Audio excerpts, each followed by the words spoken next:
E o ministro da Justiça, Flávio Dino, declarou que as mensagens encontradas com envolvidos no atentado frustrado ao aeroporto de Brasília indicariam a existência de um plano de ataque a tiros durante a posse do presidente Lula. Uma semana depois, as sedes dos três poderes foram alvos de vandalismo. Agora, os envolvidos não poderão receber visitas sem a permissão do STF. Vamos acompanhar na reportagem de Vitor Hugo Salina. O relator das ações sobre o dia 8 de janeiro no STF, ministro Alexandre de Moraes, determinou que os presos por participação nos atos só poderão receber visitas com autorização do STF. Na decisão, Moraes assinalou que os custodiados são classificados com alta periculosidade e, por isso, não podem ser submetidos às mesmas regras de outros detentos. Os ataques aos três poderes ocorreram uma semana após a posse do presidente Lula, em 1º de janeiro, evento marcado por forte esquema de segurança, após ameaças e pelo menos um atentado frustrado ao aeroporto de Brasília.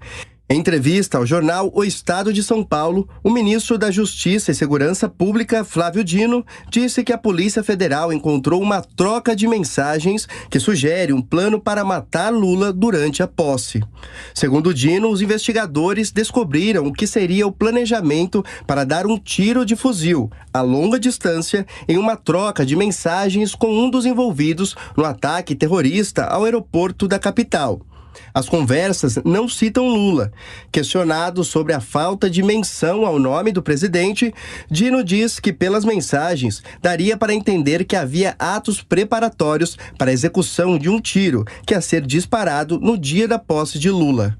Lula foi aconselhado a usar colete à prova de balas e a desfilar em carro fechado na cerimônia de posse, mas optou por seguir o trajeto em carro aberto, ao lado da primeira-dama Janja da Silva, do vice Geraldo Alckmin e de sua esposa, Lu Alckmin. E para comentar os assuntos mais importantes desta segunda-feira, contamos com a participação de Amanda Klein e Roberto Mota. Sejam todos bem-vindos. Obrigado pela participação. Amanda, como você avalia essa investigação? O ministro da Justiça, Flávio Dino, disse que havia, então, atos preparatórios para um ataque ao presidente Lula no dia da posse. São indícios, né? Já que essas mensagens sugerem algo nesse sentido, mas preocupa uma situação como essa? Essas investigações precisam ser aprofundadas? Daniel, bom dia a você, Adriana Mota, aos nossos telespectadores e ouvintes da Jovem Pan. Essas informações não só preocupam, Daniel, como merecem maior esclarecimento. Se algo foi achado de concreto naquela troca de mensagens de celular entre o homem que planejou um atentado com explosivos num caminhão para gerar o caos em Brasília, pouco antes da posse de Lula. Ainda em dezembro, aconteceu perto do aeroporto e ele foi preso e esse ataque foi desmobilizado. O que o Flávio Dino relata nessa entrevista, eu estava até relendo no Estadão, porque eu já tinha lido nesse fim de semana, reli esse trecho agora há pouco, é que houve uma troca de mensagens em que ele estava treinando com a mira do fuzil de longa distância e ele perguntava para o seu interlocutor qual o melhor fuzil, de que distância ele deveria ser usado e dava a entender que poderia usar essa arma contra Lula na posse, embora o nome do presidente da República não tenha sido mencionado explicitamente. Ora, se a Polícia Federal tem indícios dessa natureza ou uma investigação avança, é lógico que no momento corre sob sigilo de segredo de justiça, sigilo, mas no momento em que vier à tona ou em que for possível, é bom que todos os dados dessa investigação sejam confirmados, até porque isso é de interesse público, né? De interesse da sociedade. Não pode ser só uma informação jogada a esmo sem termos comprovação ou indícios mais concretos, robustos de que isso de fato iria acontecer e se havia outras pessoas envolvidas. Chama atenção também o fato de que na posse nós exibimos imagens como Lula, junto com Janja, Lu Alckmin, desfilaram tranquilamente em carro aberto, sob forte esquema de segurança e deu tudo absolutamente certo. Nenhum ato de violência ou de vandalismo ou de depredação foi detectado naquele dia 1º. E apenas uma semana depois, veja como muda completamente a segurança no Distrito Federal e é essa teia da cadeia de comando que a gente precisa seguir para entender como de uma posse que aconteceu com todo o esquema de segurança e absolutamente tudo deu certo, a situação se deteriorou e degringolou em apenas uma semana de forma tão substancial para permitir os ataques às sedes dos três poderes.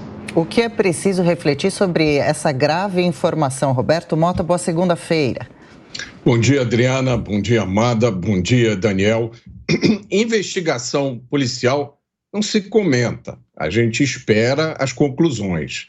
Se essas provas existem, elas devem ser apresentadas formalmente como conclusão de um inquérito e não usadas em um discurso.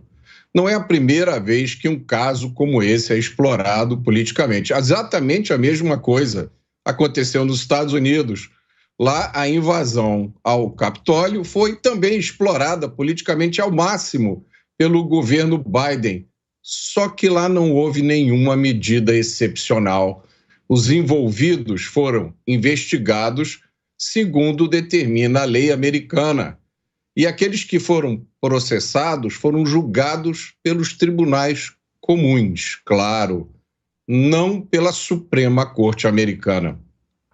Não existe precedência no Brasil, que eu me lembre, para a prisão de uma quantidade tão grande de pessoas ao mesmo tempo. É uma prisão a granel. Eu sempre convido as pessoas a imaginarem o que teria acontecido se uma operação como essa tivesse sido realizada pela polícia carioca contra o narcotráfico, colocando idosos, mulheres e crianças em um galpão, junto com homens, durante vários dias. Não é novidade o uso da polícia e da justiça para fazer política. Isso acontece tanto nos Estados Unidos quanto no Brasil. Mas o que está acontecendo hoje aqui abre um precedente terrível para quem está realmente preocupado com liberdade.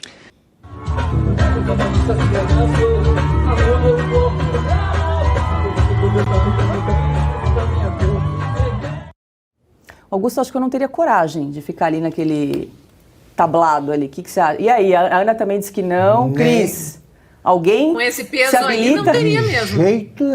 De jeito nenhum. É muito resistente esse negócio. Ela é corajosa, a menina ali, a Vanessa da Mata. Continua bastante, porque a gente já viu o que aconteceu com quem estava sentado ali distraidamente ao lado do Flávio Dino quando ele sentou, né?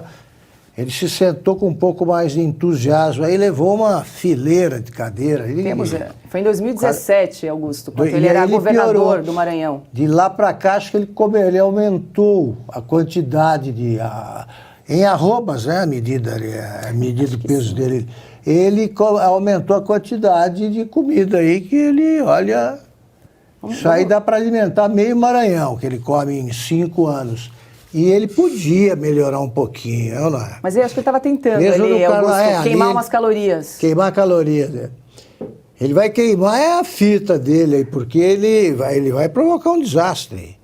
Esse é um desastre. Imagina ele pulando, ele vai para algum parque infantil, fica entusiasmado, aí ele vai ser chamado de genocida.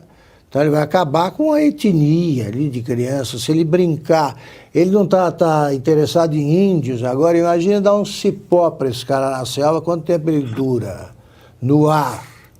É o nosso Tarzan, né? A versão Tarzan do governo Lula.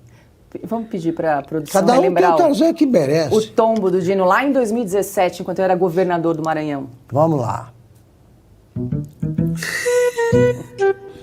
Aí, ó. Pronto. Isso aí num filme do Chaplin vai bem. Agora, o Chaplin, por exemplo, fazia isso magro, né? Já é ridículo o jeito de ser militante do Partido Comunista do Brasil em 2023. E ele continua sendo, embora tenha mudado de partido aí para facilitar os projetos eleitorais dele. Já é ridículo algum governo nomear esse cara, um sujeito que é comunista, para o Ministério da Justiça e Segurança Pública. Agora, como é que vai cuidar da segurança de alguém quem faz uma coisa dessas e põe em risco todo mundo? Todo mundo. Então, se isso aí não for ridículo e não merecer ser tratado com deboche, então nós estamos ficando assim, todos nós somos cínicos. Eu não sou cínico, eu olho para isso aí, eu caio na gargalhada. Tá, eu vou contar uma história rapidinha. Na minha cidade entrou um circo. Os circos antigamente eles desfilavam pela rua da cidade, tá, mostrando o que tinha de atração. E no meio de um círculo apareceu um elefante. Um amigo meu teve a má ideia de pegar esse elefante, fazer uma gracinha e desviar, entrar com ele no bar. O elefante? O elefante. O bar estava aberto, a porta grande, larga. O elefante pisou e o piso afundou. O dono do bar, até bem-humorado, disse, vou deixar isso aí como marca. E ficou. E ninguém acreditava que era um elefante fazendo isso. Esse amigo que botou o elefante dentro do bar, ele não fez 2 vezes. Ele parou. Porque ele sabe que não é sensato botar um elefante num lugar desses. O que faz a gente não fica falando macaco em loja de louça. Um elefantinho aí brincando desse jeito, no mínimo é um risco.